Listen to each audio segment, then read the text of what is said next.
everybody. I'm your host, Al Melo, CEO of Comic Crusaders. K.I. It's a Tuesday, and today we got an awesome guest. But before I introduce this powerball of energy, because if you think I'm intense, you ain't seen nothing yet, all right? So first up, let me introduce a fellow Crusader, which is going to help me on this because he fits his narrative perfectly. He is my Comic Crusader health nut. This is the Crusader of health, if you will, on the team. Tries to put those tidbits. The one and only Lucero. What's up, brother? How you doing? Glad to be here. This is going to be cool. Yeah, it's going to be real cool because today we're talking to an amazing guest. He's a fat loss expert for entrepreneurs and, of course, business builders. He's a world-class writer. He's a coach. He's doing his business. I mean, he's a #1 best-selling author. You know what I mean? And he has an amazing training program as well to help, entrepreneurs, and they join it to a better health. Who am I talking about? The one and only Nate Palmer. What's popping, brother? Hey. Yo, you didn't mention, though, that I'm a Lucero main on Overwatch also. So, I just wanted to throw that out there. He's a big boss, folks. Watch out. I don't Overwatch. So how you doing today, Nate? Thanks for coming on to the Comic Crusaders Podcast. I'm so good. Thank you guys so much for having me on. I'm so pumped up to be here. I cannot wait to talk about some of this stuff. This is going to be really, really fun. No, it is going to be a lot of fun because one of the reasons I reached out is because I'm a comic book fan, right? And I know you say, hey, I enjoy comics, cool. But the reason I really want to talk about it is because, this is in my mind, right? We grew up idolizing these superheroes, right? For all their actions, and they're all heroic and, and healthy and big and muscular, right? And then this all the things we idolize about them, that's the one thing we maybe don't take out of it. Is like, hey, better health. Let's look like them too. I mean, some of us have done it, but I think the majority have not. And, I want my fellow comic book fans and Crusaders to stay healthy. So, and my man over here is all about that. You know what I mean? So, Nate, where you hail from? And then let's get into, why is health so important to you? Yeah, so I'm from Phoenix, Arizona, born and raised out here. Lived in Seattle for about 4 years. Then my wife and I traveled through South America for a full year. So just kind of landed back in Phoenix in 2016. Been out here ever since. But man, I'll tell you that my health and fitness journey, it started a long, long time ago, and it was kind of born out of that that idea of I don't know if a lot of people experience it, but that powerlessness. So I'll tell you a story. So I'm 11 years old. My mom leaves to go drop my sisters off at school. And all of a sudden I get a knock on the door. Someone knocks and I'm like, who is that? No one should be coming over. And it's this dude I've never seen before. So I don't open the door. He comes around the back. And my dog's like, what's up, guy? And so doesn't stop him. Not a good guard dog, I guess. So, and I'm like, oh, it's a little bit weird. But then I hear him break the window. And I was like, oh shit, that's not good. I'm 11. Okay. Oh, wow. And I graduated high school, Al, 6'4". I'm 6'4". I graduated high school 6'4", 155 pounds, skinny, small. I'm a small guy. And so I'm just scared shitless here, right? So I grab a steak knife out of the kitchen. I go under my bed. I lock my door, and I'm standing I'm under my bed with a steak knife. Okay. And meanwhile, I hear the guy walk down the hallway. It's boom, boom, boom. And then he knocks on my door, just pounding on my door. I'm 11. I'm shitting my pants. And wow. I was just so scared in this moment. And at that time, I don't think I even realized it or could have said it out loud. But I was like, I'm never want to feel this way again. I never want to feel powerless. So what do I need to do? I need to put on a big suit of a big meat suit of muscles. Yeah. I need to look like Thor. I need to Hulk out right now so that no one can hurt me like that ever again. And that's where it started for me. So 11 years old. And I did a lot of stupid stuff for the next 10 years until I finally started figuring out how to training and nutrition actually works. But what I realized from that is it wasn't necessarily I didn't really get it from being I didn't want to be a roided out beast. That didn't really do much for my value and my how I felt about myself. But the lessons I learned along the way about health, about consistency, about the importance of this, and how being in good shape and having a ton of energy just gives you this massive advantage everywhere else in life. That's what the powerlessness brought me in. But the addiction now has kind of come from being man, this shit rules. This is awesome. And I want this for everyone else in my life. Amazing. All right. So let me ask you here. People always say it. Ask this question. Lance and I was just speaking about it prior. Is breakfast a very important meal of the day? What do you think, Lance? Even when I was extremely active in a job sense, I would skip breakfast. I would wait till a first break or a lunch because for some reason, breakfast seemed to weigh me down a little bit. And I'm not a gigantic eater. And I think we're conditioned, sometimes you got to eat that 3 square a day. You got to, unless you're really, really exercising a lot. And yet, even at my peak, I was eating 5 times a day. But sometimes I think, your body's telling you when it needs to eat. So eat when your body tells you when it needs to eat. So I'm on the fence. I'm like, no, vacations 50-50? and stuff, yes. But at home in real life, no, I don't do breakfast, and I haven't done it. For decades. Wow. All right. Nice. You've been on that fasting train before we were even talking about it. Yeah. Oh, Nice. See, yeah, I've done the same. I don't eat breakfast, brother. I don't. My breakfast is at lunchtime, if you will. Like in the morning, it's just water, maybe a cup of coffee. Yes, I know coffee. I shouldn't be doing coffee, but I do it. I do it sugarless, though. I tell you that much. I don't like sugar. I don't do condiments. People look at me, give me ketchup, mustard, sugar. I'm like, no. I could smell the sugar in the coffee when my mother tries to trick me. She thinks that it's so bad. I don't do hot sauce either. Hot sauce? Hey, I'm not going to judge you for that, but it isn't. Colorado, it's green chili all the way here. You know what I mean? Lance tells me every meal. Lance tells me I'm making a big boo-boo. Lance tells me all the time, you got to get into that chili, brother. It's good for you. Yeah, the capsaicin kills cancer and some other stuff. But so here, kind of like my take on breakfast is this. So like for a long time, I was a big proponent of the intermittent fasting, the 16-8, don't eat until lunchtime. And so I started working with entrepreneurs and people who were like out, like on the road, hustling, like just like at their computers, giving presentations, building out email sequences, all this stuff. And what I found is that like what would happen is they wouldn't eat, they'd have a ton of energy, and then at lunchtime would hit and they would eat a big meal, and then the afternoon was just shop. Yep. They were just tired. Like you eat that Thanksgiving meal and someone's like, let's go play pickup basketball, and you're like, no, I'm not doing that. I need to sit on this recliner for like 4 hours and watch the Detroit Lions lose at football. Like kind of like that's where you go. So what I started doing was having people eat breakfast, but in a specific way, because Lance, like exactly what you said, you eat the wrong breakfast, it weighs you down, it slows you down, and you never can recover. It's like that time, when you're like, I don't need to set my alarm. I always wake up at the right time. And then you don't set your alarm, and then you wake up 18 minutes late, and then you miss breakfast and you speed to the office and you're a little bit late and your day never recovers, right? Yeah. You're always like, until you get home. That's what the wrong breakfast does for us, right? You just never, if you get off track, if you get out of whack, out of sync in the beginning of the day, you never recover, you never get it back. So what I really encourage people to do is eat the right breakfast. And I think for that, a lot of people need what's a high protein, high fat breakfast. And there are a couple of reasons why. Protein, that's all about recovery. It's all about rebuilding, right? So if you're working out at all, which if you're not, start. You got to. you got to do this. Please, really important. So you got to have the protein for recovery. And then the fat is awesome because fat's like a low impact fuel. So you're podcasting, you're typing, you're at work, but you want that mental acuity, that focus. Fat is a great thing to have in the morning because it helps your body burn your own stored fat for fuel. So it's like if you're trying to burn out the battery on your cell phone, that was kind of a fun little light thing. But you're trying to burn fat, you're trying to burn out the battery on your cell phone, but you keep it plugged into the wall all the time. You're like, my battery's never going down because we're always feeding ourselves like the standard American diet, right? Carbohydrates, high sugar, like you said, Al.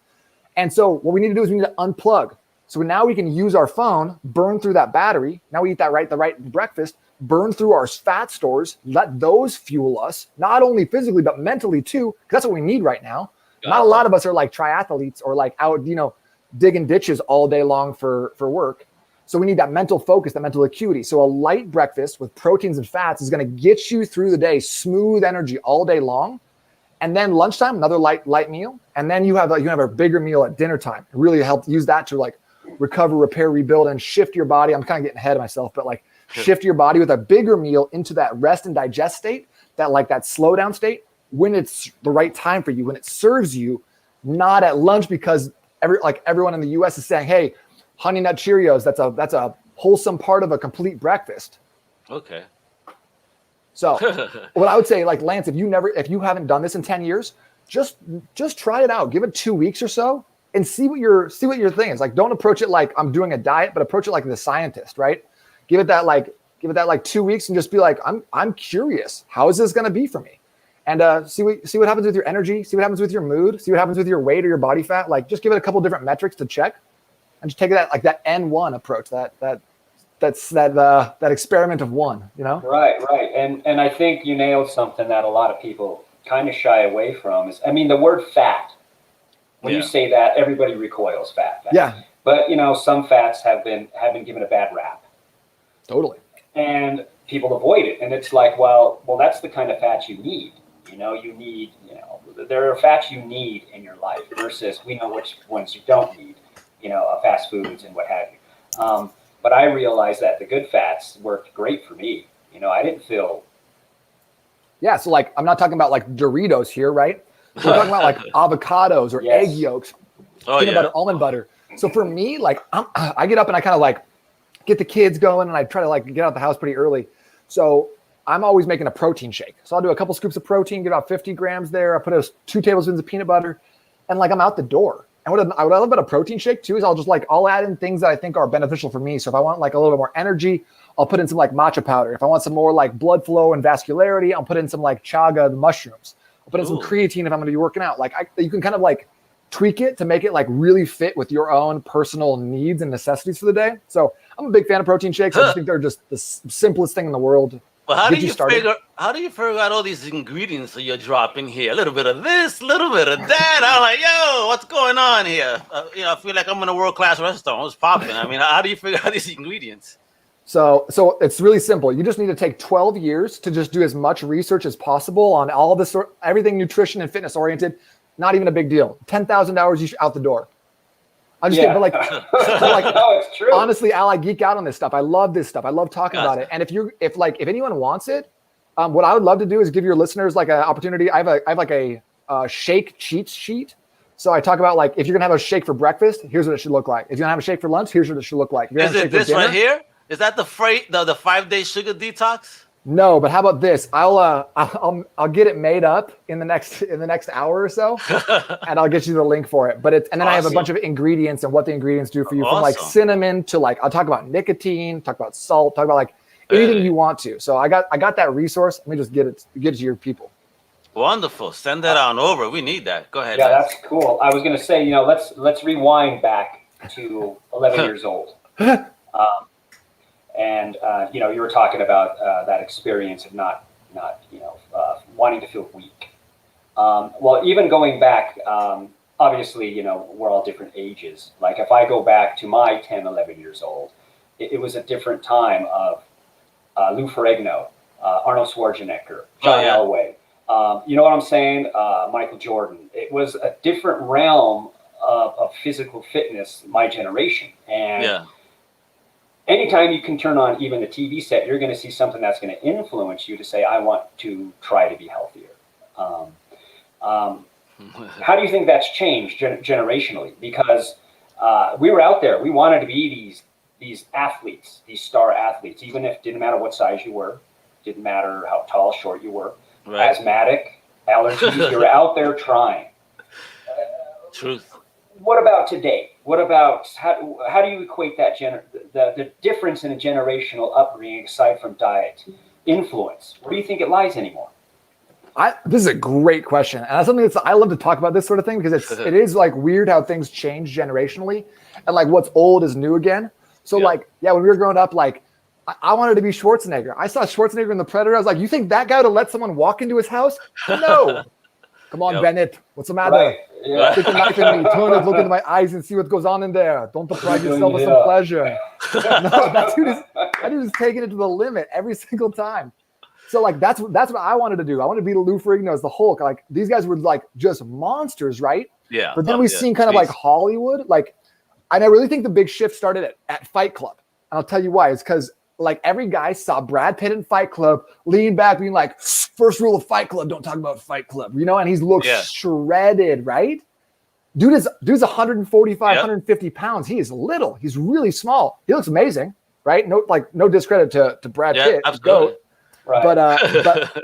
But like we've kind of now entered into this phase of like the Ryan Reynolds, the Brad Pitts, like the Edward from Twilight, like these guys who are smaller framed, more cut, and they don't have kind of like the big, bulky, like bodybuilder muscles that we With the grew up exception of The idolizing. Rock. With the exception of The Rock, because that guy's a beast. It's Yeah. a little different. Yeah. He's a monster. Jesus Christ. Yeah, and dude, his Instagram is so awesome. I just love like he's so positive, Yeah, and he B, is. he's all about that grind too. He's up at 4 a.m. every day, just getting after it. Like that's the kind of role model we need right now, you know? Yes, agreed. 100. So, bro. and then one thing I've even noticed, Lance, is like, so I've been, I was started as a personal trainer in 2009. And what I heard so many times from women was, I'd be like, all right, we're going to do some weight training. They're like, hold up. I do not want to get too big. And I'm like, okay, Linda, I've been trying to get too big for a decade. It's really not working for me. You know, like, I don't want to play piano. I want to be a concert pianist. You know, that's not going to happen. Like, I'm not going to try to drive. I don't really want to turn into Dale Earnhardt Jr. Not happening. You got to put some effort into that. Absolutely. But so that was happening in 2009, 2010. I heard a lot of that. Then CrossFit really exploded. And then we started seeing a lot more women in like hitting the fitness scene, being like, I want to lift weights. I want to look like these athletes. And now what we're kind of seeing is the come down from CrossFit, where I'm talking to a lot of guys now, and they're like, well, hold on, I don't want to get too big. I'm like, that's not going to be a problem for you. You're not going to wake up too big, man. So, but I feel like the generationally or like just kind of on trend is like we are now trending towards this like super lean cut physique, and like the big muscles are no longer as idolized or as like pursued. Yeah. Like when I talk to most people, their goal is always fat loss. It's never building muscle. So, oh man, let me tell you, shifted. What's more realistic though? Gaining some muscle or trying to get that absolute shred?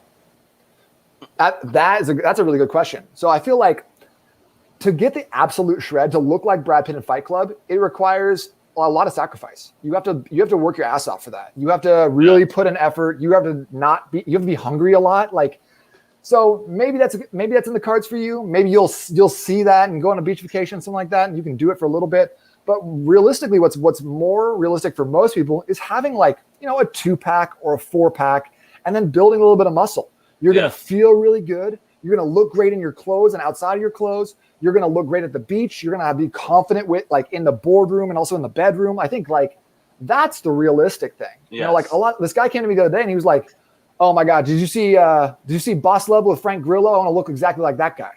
And I was like, I did see that. That's not your body. You'll never look like Frank Grillo no matter what happens, because Frank Grillo barely even looks like Frank Grillo.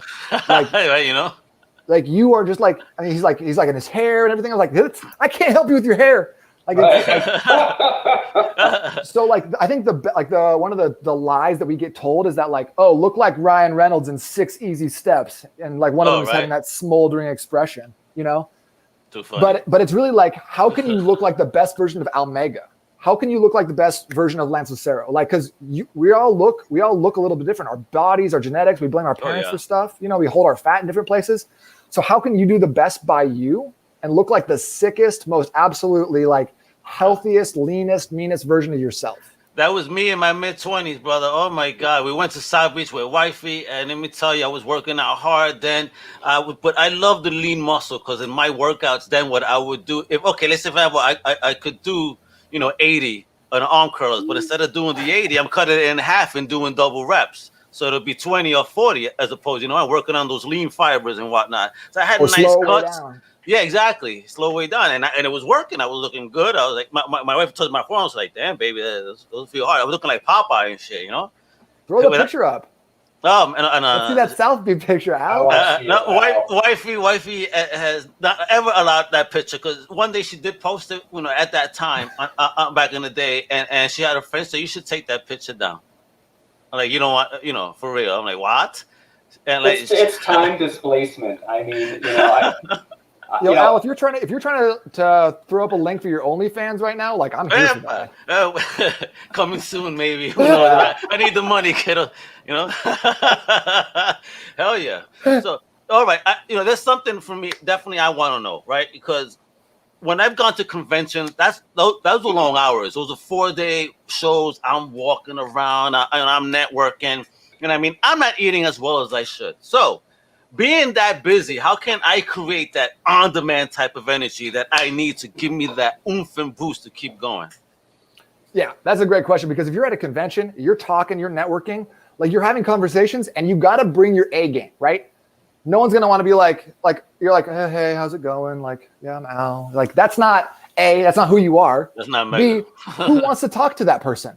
Right. I don't. I want to talk to someone who's pumped up. I want to talk to someone who's uplifting, who's upbeat, who's got great energy. Like those are the type of people like that are just magnetic, right? Magnetic personalities that we want to be around. That's the life of the party. When Al walks in, we're like, oh my guy, like you're not like walking in like, So one thing that I think is really important to remember here is that if you want to get more done, you got to eat less. If you want to get more done, you got to eat less. And the reason for that is that when you eat less, your body is not having to constantly digest food. And digesting food, we don't realize this, but it burns energy. So we start pulling, like if I eat a big meal before this, which I didn't, and I wouldn't because let's go, is it's going to pull blood from my extremities. It's going to pull blood from my brain to my gut. And it's going to put us into a slightly, so like there's two sides, right? There's a sympathetic nervous system dominance. That's like the end range over here, that's fight or flight. Over here, parasympathetic nervous system dominance. That's rest and digest. Okay. And it's a spectrum, right? Over here is like there's a saber-toothed tiger just jumped out of the bushes and we got to like run really fast, right? And then, but like right here, it's like we're up, we're on. Like if this is the center right now, I'm kind of right in this. I'm in this zone, right? I feel good. I feel focused. I feel like I'm like we can have a great conversation. So you want to be right in here.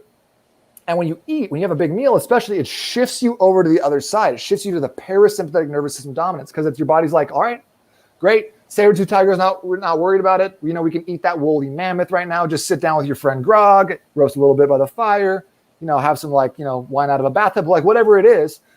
Like it's just chilled out mode, right? So when you're eating more, you can do less. So first thing is just eat less. Second thing is make sure that you have the right type of energy. So kind of talking about the breakfast we did before, like if you need energy all day, my number one breakfast, and this is going to sound crazy, Al, especially since you don't eat hot sauce. I'm a weird Latino. I'm very unique in my community, apparently. We'll work on that. Lance, that was a epic level eye roll. We're going to work on that. And I send salsa recipes, behind to all the guys behind the scenes. Green chili recipes. Oh yeah, it's like, come on, guys. He's boss on that though. If he doesn't appreciate that though, let's go. I got some good stuff. So my favorite breakfast though, like this is, I love this for like skiing, snowboarding, or like before a convention, before a presentation, something like that. Okay. Chicken thighs and a quarter cup of almonds, like 2 chicken thighs and a quarter cup of almonds. Chicken thighs are great. It's dark meats. You're already getting proteins and fats. Almonds, super healthy fats. So you're getting a great meal of proteins and fats, no carbohydrates at all. Dude, the energy you have all day long is amazing. And like it sounds crazy, but do not knock it until you try it. And like, okay, chicken thighs are good, but like you could also do steak, you could do goat, you could do pork, you could do whatever. And as long as it's like a meat and kind of a nut breakfast, it's lights out for energy. Yeah. Is there a limit on almonds that you could eat? Because somebody was telling me once, like you shouldn't eat no more than about 11 of them. I'm like, what do you mean? I don't count them because I'm a trainer. I can only count to 8. So anything above 8's cardio. I'm not going to try. I'm not doing that. Right. Too funny. Too funny. So I just do it kind of off of like how many grams of fat I want in the morning. And generally that's basically between a quarter and a half a cup. Okay. One thing that I'm seeing too is that diet is a lifestyle, and it's taught. Because I didn't grow up eating a lot of carbohydrates. Bread wasn't in the house. We had beans, we had chili. We didn't eat a lot of red meat. So I noticed that a couple years ago we discovered Omaha steaks, which is delicious. I mean, it's amazing. We have an outlet just a couple miles away, and I was not a big red meat eater. And then, even though I was working out and doing cardio, I was eating red meat in a copious amount that I had never done before because I liked the taste of it. I was grilling it. I was doing everything. I didn't feel bad. And then I went to the doctor, my annual checkup, and I'm getting older, and they're checking my cholesterol and everything. And my doctor was like, dude, you're 40 points higher than you've ever been in your life, according to your records. What are you doing? Your weight is fine. I'm like, well, now and then I drink a Starbucks. Do you have you have more than 10 drinks, in a week? Well, maybe, kind of. Red meat? I'm like, yeah. He's like, no, you're not red meat. You're fish, you're chicken. And I'm like, okay, and then even though we have this account for Omaha Steaks and we get all the discounts, I told my girl about it and she's like, okay, we're not doing it anymore. And I'm like, well, should we cut it all out? Should we wean off? She's like, nah, you'll be okay. And what we did is we went back to game meats, which I grew up with, elk, venison.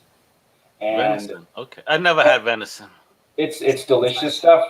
And even at my peak of lifting weights, I was eating elk, and that's the most bulk I ever put on in my life. But I noticed, actually, I did notice a difference when I got off the red meat. Psychologically, I felt a little more alert. I felt a little lighter on my feet, and it was a minor difference, but I didn't need, some doctors push drugs. We'll give you this medicine and that medicine to lower your cholesterol. And I'm like, no, I'm good. And then I went back and they're like, oh, wow, you dropped this 30 points. I said, I just cut out the red meat. Nice. I'm not bashing it, but our bodies work different. Everybody's body works different. And the reason why my point is, you turn on the television set, the commercial pops up. It's meat, it's food, it's pizza, it's everything on the planet. Just, you're being conditioned. It's they live, go buy, eat, consume. So how do you battle that? And is that worked into any kind of program, just to say, don't buy into programming? Because it's harder to unwash a brain than wash it. So 100%. How do you in your program say, look, man, don't believe the hype. I get it. You're getting bombarded with everything. Pizza's great, but you don't need to have it every night. How do you work that into those workout routines? Yeah, great question. And I just want to say, super proud of you for dropping that cholesterol naturally without having to go on drugs. Right. Cholesterol is fake. It's a paper tiger. Cholesterol is a symptom of something more insidious going on. So when we take statins to drop our cholesterol, it eliminates it on the surface. But if we don't take those steps to eliminate some of the saturated fats, like you were talking about the red meat, to eliminate some of those processed carbohydrates, the pizza, the cheeses, the breads, you're never going to fix the underlying health issue. Cholesterol is the canary in the coal mine, right? Right. It doesn't fixing your cholesterol is not going to do a whole lot for you. The way that your cholesterol even works is so when we eat carbohydrates, it goes and it gets stored as glucose, and we can store it in our muscles and we can store it in our liver. Our liver can hold about 100 grams. Okay. Our muscles can hold about 10 grams per pound. Okay, so the more muscle you gain, the more carbohydrates you can eat. So take that home. So when you overeat in carbohydrates, your liver starts taking them apart and turning them into long chain fatty acids or cholesterol, and it starts sending it out into your bloodstream. And so if your bloodstream is sticky because it has a lot of sugar in it, it'll start taking that cholesterol and just slapping it onto your veins and arteries and building up that plaque, that atherosclerosis, which is, I barely can pronounce that word. So by taking control, and rather than doing a statin, doing a pharmaceutical, by actually taking care with your diet, you are so far ahead of the game with Lance. So really good job on that. The second thing is how do you exist and thrive in a world that wants you to be mediocre, to be overweight, to be in debt? So my program is all about helping people create a framework around food. So I'm not going to at first, I'm going to give people exactly what they need. Here's a meal plan. It's training wheels. Here's a meal plan. Eat this, and now eat this, and now eat this. And then we pull the training wheels away. We go, okay, eat this type of food. Eat this type of food. Have something that you like within these parameters. And so we start building out their own competency and their own ability to understand nutrition. So when I go, hey, how many calories in a gram in a bread? They go, it's 120 calories, 26 grams of carbs. They're like, how did I know that? And so I'm trying to teach the framework, but at the same time, I do a lot of accountability. I love just texting my clients. So I'm just going to read you a text that I sent out this morning. I said, yo, Jared, the society, the FDA, and your Aunt Gertrude want you to stay weak and soft. That's why they push sweets and processed shit on us. Don't let people who would benefit from your mediocrity and passivity dictate your habits, diet, and lifestyle. Being fit and healthy is an act of rebellion. And I said, love you. Yeah. Love it. That's that's a great answer, because it's one thing that I do see in a sense lacking in a lot of pro health things. It's like, well, you got to fight that conditioning, and I'm just amazed anywhere where it's at, and it didn't help with the pandemic. Seeing humanity at its most awesome in a grocery store, throwing every bit of frozen pizza they can in a grocery cart, because, you know, if the end of the world comes, at least I have my pizza that's frozen and my Haagen-Dazs ice cream. You know, I was horrified walking around going, it was a comedy bit to me. I'm like, this can't be real. Is this really happening? Going down the aisles and seeing the entire refrigeration section of pizza and ice cream emptied. Wow. And I'm like, hey, this is Colorado. This is not really common. Then I go to get my sardines, and even the sardines are gone. I says, when does anybody eat sardines? When Lance wants them, that's Yeah, when they I'm like, eat I them. get these at 59 cents, and now they're $1.10. I'm like, I would get these for the fish oils all the time, you know? And then I'm like, now somebody decides they need to eat them all, you know? I mean, it was a weird duality, but what I had seen mostly was just the horridness of the conditioning of people, and maybe just even the the hunter-gatherer sense of what we are is gone. You know, people will now look at the label of how fast they can cook something versus what's in it. Even though they want this over here, that's better. That may take 5 minutes to defrost. They want the 3-minute one. Why not? Yeah, why have 3 minutes when I can have 60 seconds? You know. Yes, I mean, so to battle those things is kind of what, you know, I always try to do around me with a lot of people. Even when I bring food, it's like, no, sometimes your food is your art. Here's my art. Try it. Yeah, and also like we can't separate food from celebration, right? Any trainer who's like, hey, like it's food is just fuel. Like you're missing a point. Like my mother-in-law, she shares love by giving me food, by feeding me, by cooking for me. Yeah. And if I was like, no thanks, Tammy, I don't want that right now. Like that'll hurt her feelings, right? So I don't eat bean dip all the time. But when Mimi comes over, I'm gonna have some of her bean dip. Like we're gonna break bread together, you know? Absolutely. But on the flip side of that, when I have something, I'm gonna enjoy the shit out of it. I'm not gonna eat something mindlessly. If I'm having cake, you better believe that I've been thinking about that cake for about a week. And I've been like, and it's not just someone who's like, hey, you want this stale piece of birthday cake? No thanks. Miss me with that shit. I don't want that.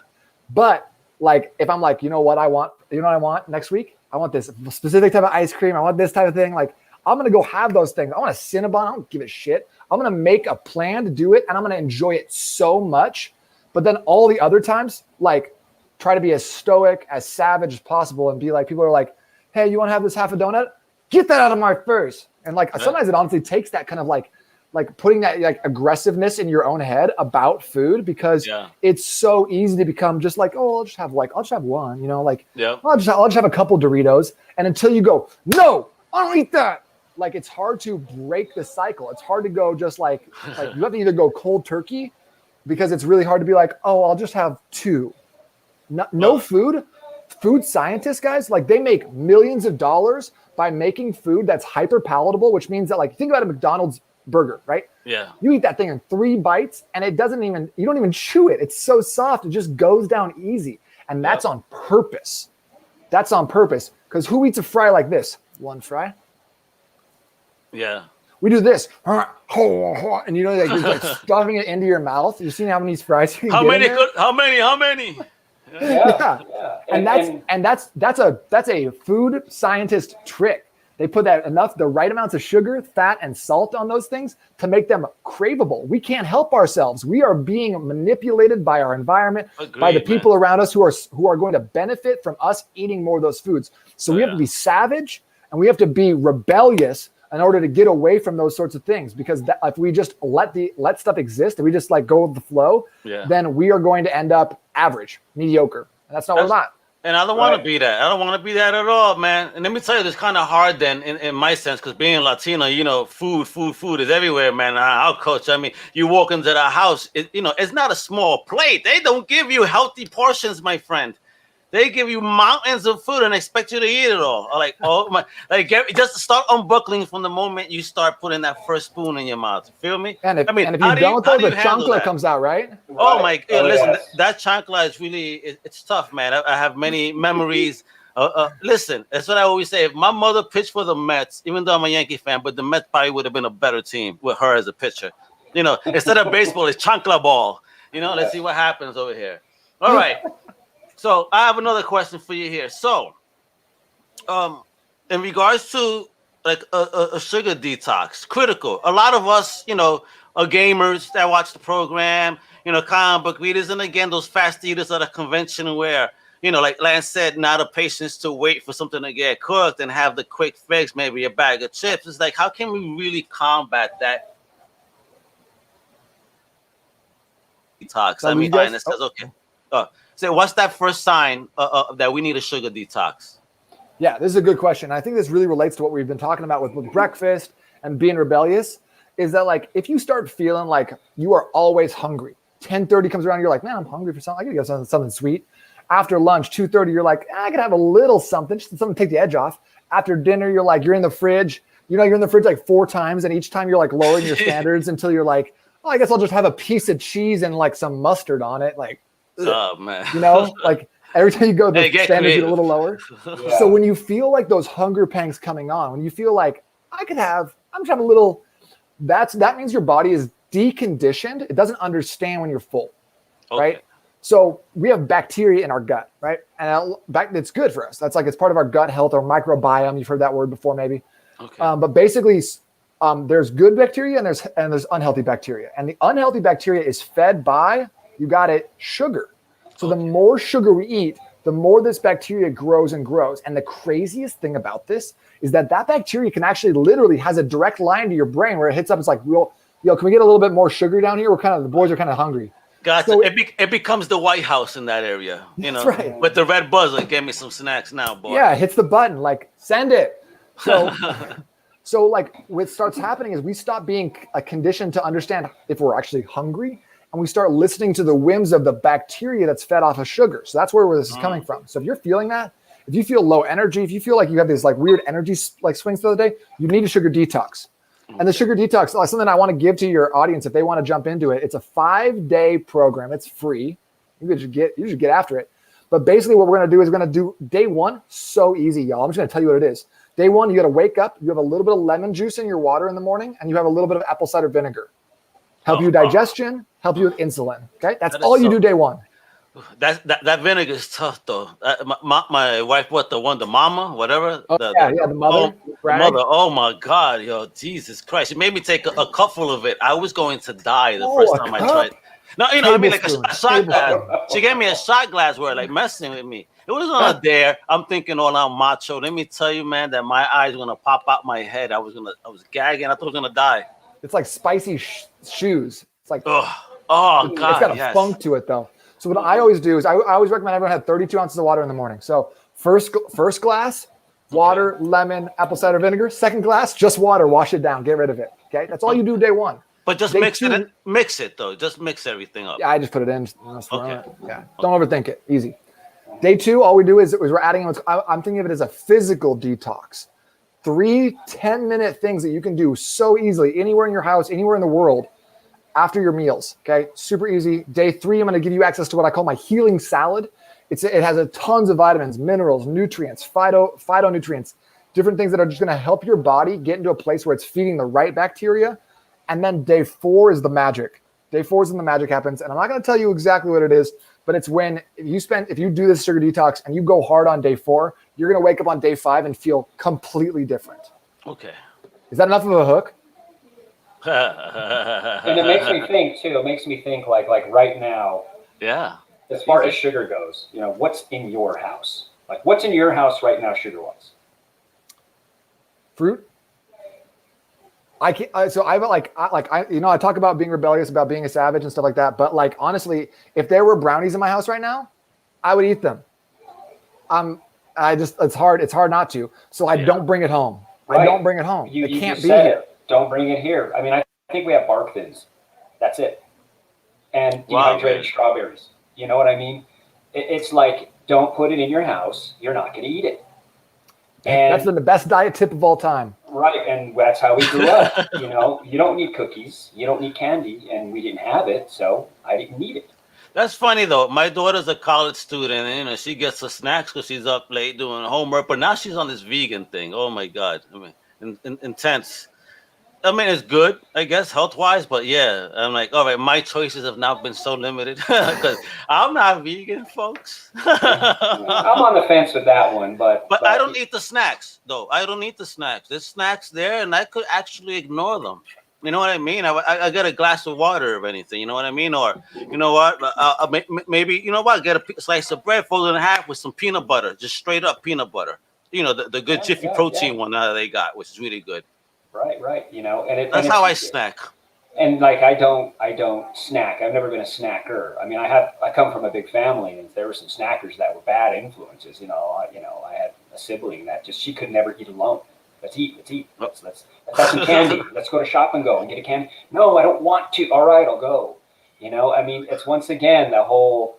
You have to be able to push things away. You have to be able to say, draw that line in the sand and say, I'm not doing that. And if you think I'm weird, it's like anything. Are you going to jump off a bridge because everybody else does? No, I'm not going to eat that Big Mac because I don't like it. And even though we're hanging out, I'm not eating that Big Mac.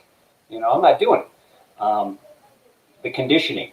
But once again, generationally, like you said, we grew up with that. And, I was looking at the health magazines. And although I knew I could never be a Ferrigno or an Arnold Schwarzenegger, there's no harm in trying.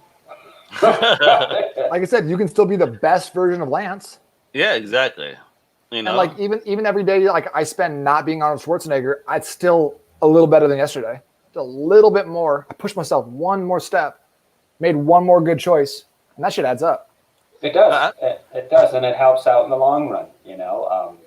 And it can't stop. I have to encourage my parents. You got to keep exercising. You got to eat right. I'm always after them.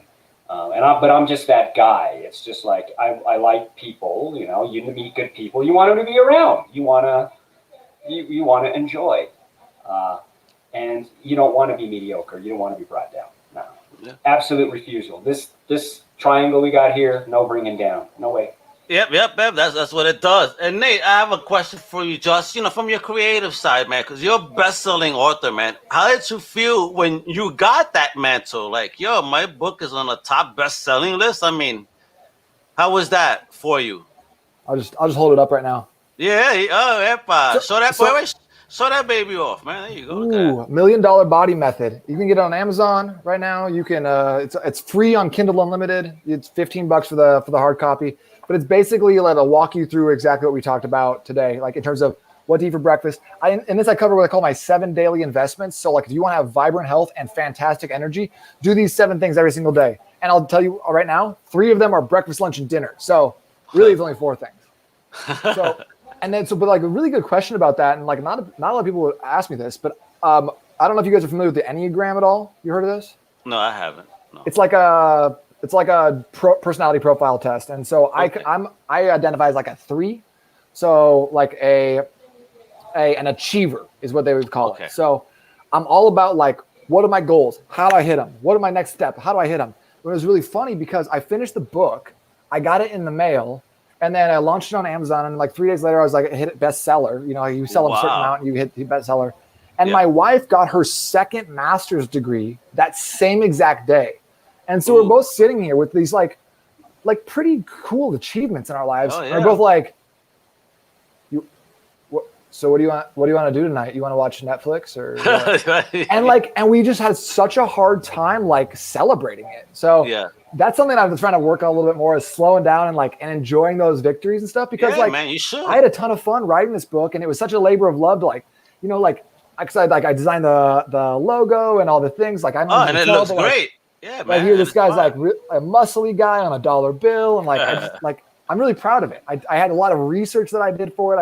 I'm like most proud of my bibliography in the back of the book, but it was hard for me to be like, very good job. It was more like, well, okay, what's next? What are you gonna do next? What podcast are you gonna put out? Great. That's the way we should be, man. Keep the energy going, but always take that moment though to celebrate, because there's another award winner here, Mr. Lance Lucero, award-winning indie filmmaker. That got stuff on the independent circuit. And we celebrate him, and he knows celebrate myself. He does this shit. Look at me, look at my stuff. Yeah, my wins. I love it. Because man, you gotta celebrate yourself. You guys work hard for what you got and how you're moving. And Nate, I mean, you're offering coaching and helping business owners and entrepreneurs improve their life, their health. I mean, what a greater cause than that? You know, that's amazing. So what if folks did want to kind of work with you? I mean, typically, you know, how can they get in contact with you? But even before that, it's like, what's the term of the training? Is it like a set training? Can it be even more long term if need be? So like the easiest thing you can do is grab a copy of the book. It's super inexpensive, and it outlines my 28-day. I call this phase 1. Okay. All right. This is the hard reset. This is training wheels. Okay. And then phase 2, now like that, then we go into like, how do you make this a part of your life? How do you use the framework and then actually amplify your own life with it? And so if you want to get involved, like the easiest way to do it is, or two things, I'll give you 2 options. Number 1, shoot me an email right now. Just Nate at my website, Nate@n8trainingsystems.com. And if you want to, shoot me that email and I'll send you out my shake guide too, because I know we talked about that earlier. Awesome. Yep. Nate at n8trainingsystems.com will get you there. And then, or if you want to join one of my fitness community on Facebook, which I personally think is one of the best fitness communities out there. It's just uplifting. Everyone's awesome in there. Great content. And we put out new content podcasts every week. Go to n8trainingsystems.com/group. Okay. And you can decide, like, you don't have to say right now, like you can decide, check it out, see if it'd be a good fit to work together. I'm kind of an asshole sometimes, you know, I swear a lot. I have a man bun, like stuff. If you don't like that, it might not be the right fit for you. But most of the time, it's a 4-month program. We're helping people lose about 30 pounds in those 4 months. You know what, Nate? Don't worry about the man bun, because underneath this cap, you know, is why I'm wearing, because I do have long hair myself and be man bunning. So ain't nothing wrong with the man bun, bro. All right? So you guys tell me real quick. So someone told me that this haircut is they said it was a fullet, and then someone else said no, it's not a fullet, it's a man bullet. I want us to know what you think. What would you call this? That's a fullet. Yeah. That's a fullet. Hysterical. It's true, folks. Please, Nate, you've been an incredible guest. You're energetic. I mean, you're talking about your systems. You drop massive amount of knowledge that I hope, you know, hey guys, you know, you want the scientists, you like Reed Richards and stuff. I mean, now we got Nate over here, another scientist to add to our comic book roster that could help us also get into a better form of thinking and getting healthy. It's very important. Dude, you're doing God's work here, brother. I love it. Thanks, bro. I really appreciate that. And awesome, like, honestly, it's all about just like exactly what you said about Lance. Like, Lance is doing big things and you're bringing him up and you're shouting that praises and you're elevating him. Like, that's what we're all about, right? Helping everyone else around us. I want them to be fitter. I want them to make more money. I want to elevate everyone in that community. So thank you guys so much for having me on. I hope this has been beneficial, or you just took one nugget from today if you're listening to this. But man, it's so fun to chat with you, Al, Lance. Thank you. You guys are awesome. No, you've been amazing, bro. I love the energy, man. You bring it, bro. I love it. But yeah, it's been great tips for real. Hopefully everybody, you know, definitely just visit the site, you know, follow him. And take advantage of that detox too. If you didn't remember it, obviously you could put it on rewind, but you could get it over here as well. All right. I don't know about that vinegar part, but now actually I'm kind of upset with my wife. She's making me take shots, talking about you gotta take it raw, not telling me I could mix it. She's tricking me, folks. Evil. Anyway, I'm Al Mega with the amazing Lance Lucero. You know, please follow us and check out our stuff over at ComicCrusaders.com. Please visit my extended podcast family over at UndercoverCapes.com. And also visit the Google Play Store and download the Comic Crusaders app, where you can actually watch this podcast right now. Wepa, that's right, kiddo. We're on tech right now. You know how we do, all right? Nate, you've been amazing. Thank you again. And people, wepa, hasta la próxima. Wait, almost did the wrong one. Much love, mi gente. Wepa.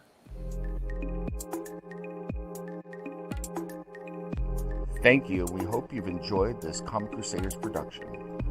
For real-time news on all things pop culture, please feel free to follow us on social media.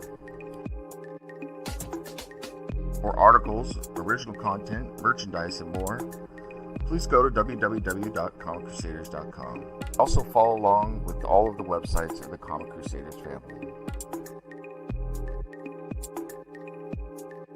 As always, if you like this content, please click like and subscribe to the Comic Crusaders YouTube channel.